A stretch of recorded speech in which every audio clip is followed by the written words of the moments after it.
Kosi Campbell is a competitor in every sense of the word. Growing up in Cleveland, he was a kid that played sports and always wanted to win. But after finishing his education, he needed a change of scenery. He needed a new challenge. I wanted to be a U.S. Army Ranger. Went to Ranger school, loved it, got my Ranger tab pretty early on. I was probably in the military maybe under 2 years and I already got my Ranger tab.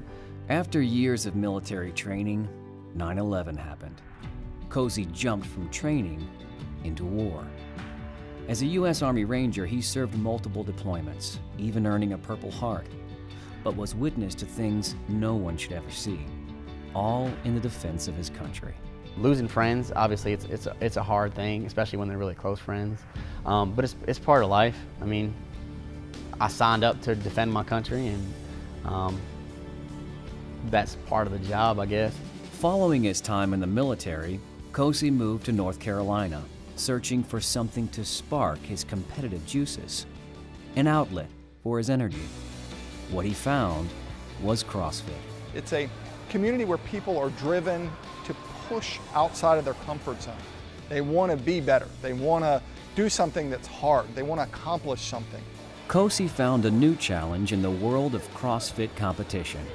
He just didn't enter events, he won them, over and over, until something just felt off.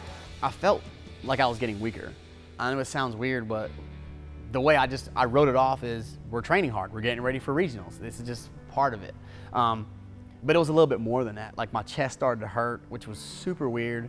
Like I had severe chest pain, not like I can't breathe, but almost like you get punched in the chest. That's when Allison and then a couple people from my home gym was like, Kosi, you might want to get that checked out.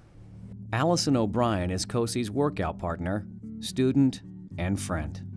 After workouts, he was more tired than usual. You know, he had headaches, he was nauseous, he wanted to sit by the window at night so that he would have cool air on him. And these are changes that kind of prompted me to say, hey, maybe we should get that lump looked at. With some hesitation, Kosi finally saw a doctor at a local breast clinic, which led to a mammogram, an ultrasound, then finally a biopsy. They called me back a few days later, and that's when they told me I had cancer. I thought it was a joke. I swear I thought it was a joke. I'm like, haha, okay, dudes or guys don't get breast cancer, especially healthy guys. I'm not overweight, I don't smoke, I don't dip. All those, like, I guess, things you always hear associated with cancer, I didn't do any of them. This amazingly strong person, almost invincible to me, man, had breast cancer. And it threw me back. It definitely did, you know?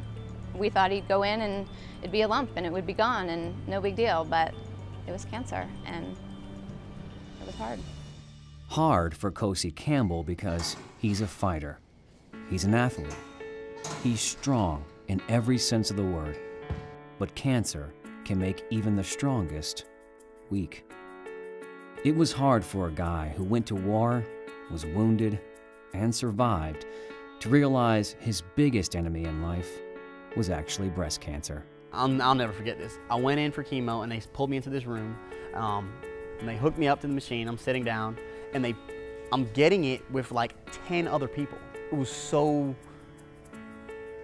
I can't explain it. It was crazy. Like I'm getting chemo and there's 10 other people around, women, guys, and they're old. They're older. They looked horrible. And in my head, I'm like, oh my God, I'm gonna look like that.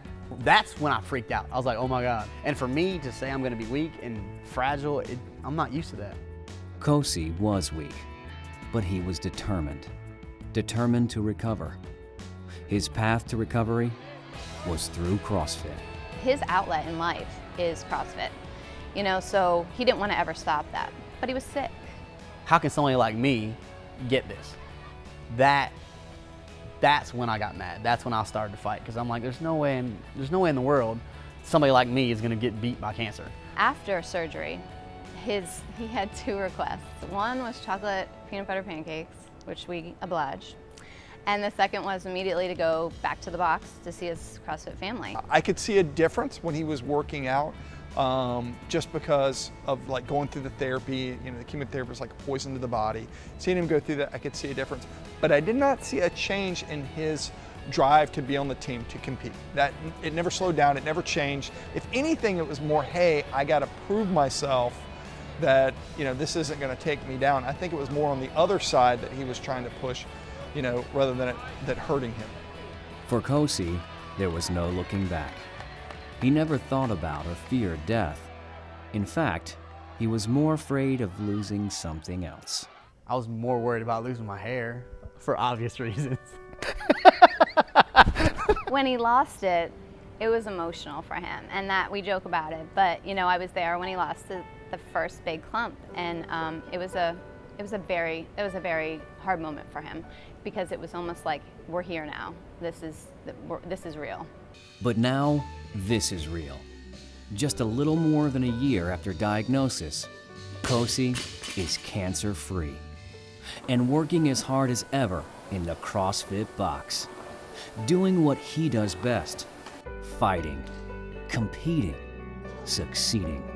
You know, if this story reaches at least one man out there that may feel the same way, it's so worth it, because I really believe that had we not gone when we did, we could have lost him. I was one of the lucky ones. I mean, I did catch it semi-early, didn't attach to any lymph nodes. So the earlier you can detect it, the better off you are. It's crazy, like I said, just to be a male and get breast cancer. Men don't even know to check, let alone, you know, I mean, it could possibly be breast cancer. You don't know to check as a man. If they had a test that you can take that can give some kind of warning system to these people, it would be amazing. You have no idea how beneficial that can be to people in their lives and their families. Kosi Campbell's story is like so many others, a battle against breast cancer. But through the work funded by Earlier.org, an earlier detection test can truly become a reality, increasing survival rates for women and men, and changing the picture of breast cancer forever.